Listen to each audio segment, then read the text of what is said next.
नमस्ते, प्रणाम। मैं बिट्टू बाबू। कैसे हैं आप लोग? तो दोस्तों, आज बहुत खुशी की बात है कि मेरा गाना ट्रेंडिंग में आया है। जाम पे जाम छलकाइला, रम पी के गम के भुलाइला, जो कि विनय तिवारी जी के आवाज़ में है।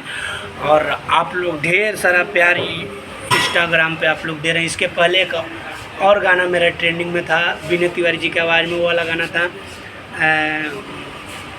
तो हर याद बर्बाद करे हमके, मर जाइब कसम से। और ये गाना भी ट्रेंडिंग में आ गया।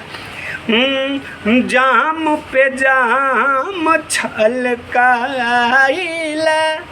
रम पी के गाम के भुलाइला, दिल बारू धोखा सुनय सनम, फिर भी मुस्कुराइला। जाम पे जाम छलकाइला, रम पी के गम के भुलाइला।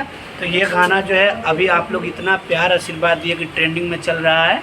और विनय तिवारी जी की आवाज़ में, जो कि हूबहू पवन सिंह जैसे गाते हैं, अच्छा गाते हैं। आप लोग भी जानते हैं विनय तिवारी जी को, और हमारी उनसे कभी बात नहीं हुई, बट गाना हमारे गाते हैं, अच्छा लगता है। और आप लोग ढेर सारा प्यार दीजिए मेरे भाई को। Love you all.